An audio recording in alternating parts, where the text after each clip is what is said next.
Hey, everybody checking out the Mike and JD Show YouTube channel. Thank you for watching this video.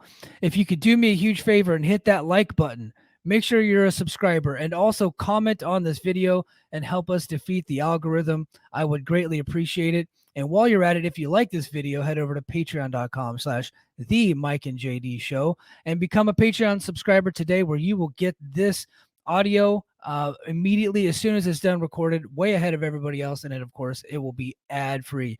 Thank you very much. Now enjoy the video.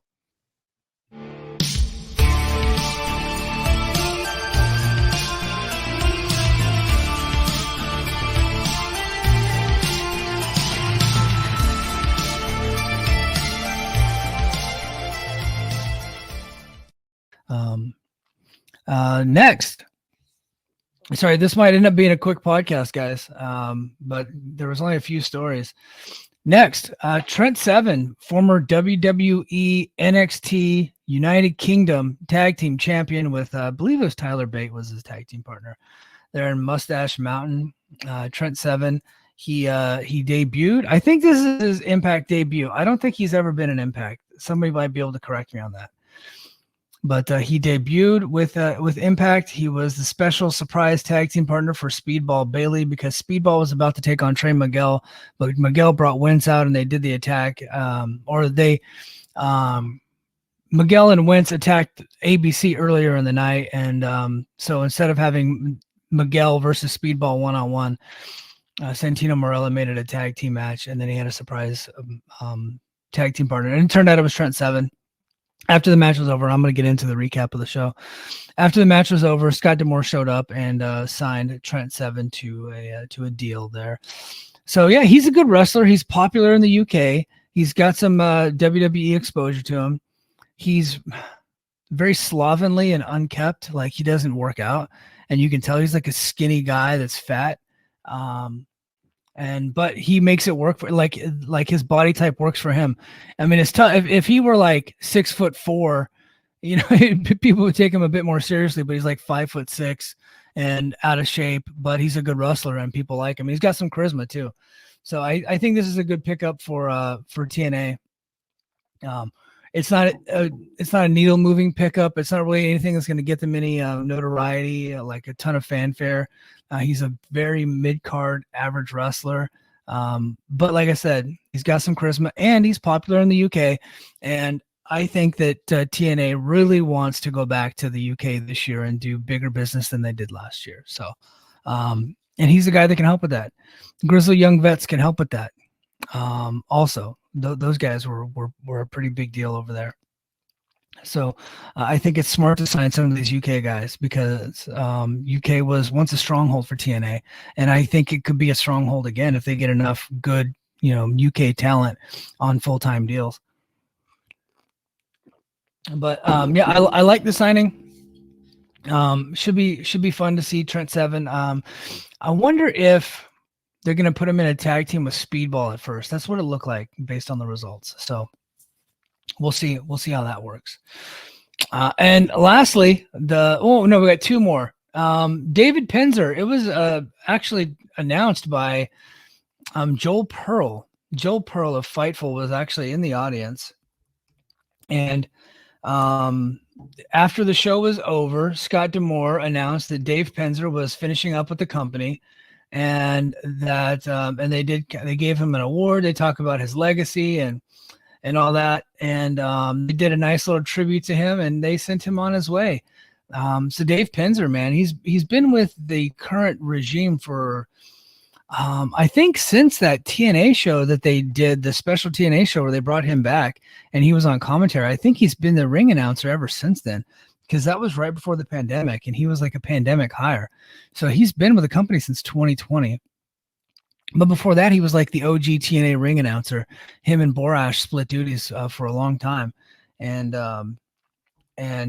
he is a holdover from the WCW era. Him and Gary Michael Capetta were like the top two guys. Penzer was younger. He ends up taking over for Capetta. Now, if you listen to the current Overtime show that's out right now, you'll hear that I was a bigger fan of Capetta than I was of David Penzer. But here, let's present. Let's go to the share screen here, and let's see what Joel Pearl had to say here. Joel Pearl from Fight Voice. That Scott D'Amore announces that tonight is David Penzer's final night with the company. He brought Penzer in the ring to thank him, share a few stories, present him an award for his years of dedication.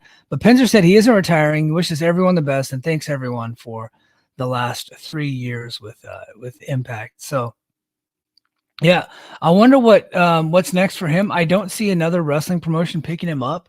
You know, he's older. Again, he's been doing this a very long time. He's an old WCW holdover. He ended up winning out the job over Capetta, and was like the top announcer for WCW until they closed. And then he came over with some of those other WCW folks into TNA, and he did a good job for a long time. But I think it was time for him to ride off into the sunset. I don't have a problem with Impact moving on from him. You could tell that he was pretty much done, and he had been done for a little while. But everybody seems to like him. He's a great guy, and but time catches up to all of us. Time gets the best of us, and I think they need some new young energy in promotion. I know that Jade, Josh Alexander's wife, had been doing some of the ring announcing on some of the shows, and he was kind of training her up a little bit. I wonder if that's where they go. Or I wonder if they bring over Mackenzie Mitchell and have her do the ring announcing. I think that she was pretty good. But I don't know that she's ever, been ringside doing the announcing. She's always been kind of a backstage person. Do they move Gia Miller to outside, or there's lots of different ways they could go. There's good ring announcers out there ready to be signed that are young. And I think that's what this company needs more of, like young, hip people on the show. And, yeah, David Penzer, man, what a hell of a run. He's completely done with TNA, and he's off to different things, man. And then lastly, Deonna Purazzo, she took the L tonight. Not only did she take the L from Jordan Grace in a botched finish, but after the match was over, Giselle Shaw hit her with her finish, and Grace had kind of penned a goodbye like picture on Instagram to Deonna Purazzo. So yeah, she's definitely out. Kind of goes out on a whimper. That match wasn't all that good. It wasn't a bad match, but it wasn't a great match either. And she got pinned in a botched finish there. So I think Jordan Grace hit a move, and then Trinity hits another move, and then Jordan Grace tries to do the roll up, misses it, and Deonna just leaves her like a goof, and Grace pinned her anyway. So what a way to go out. Poor Deonna Purazzo. I hope she goes somewhere and makes a lot of money and gets a big push and finds happiness, because TNA has been abusing that poor woman the last 6 months, beating her every night. And she just took it like a champ. She's a true professional. Good for her. She did business the right way. She did everything she was supposed to do. Hit all of her dates, always had good matches, always was a highlight on the show. And you never really saw her with boo-boo face going out there. Like, she kicked ass every time she was out there. So good for her. And I hope that she gets treated a little bit better at her next spot. Now look, and you guys are saying that knowing that I know that she was the top female talent here for most of her run. I just feel like it's weird for 6 months straight to beat somebody like that, to totally erase what they had done before. I don't know. I just don't like it. I would have just kept her in competitive matches, had her winning and losing. And, I just don't agree with beat them for 6 months straight.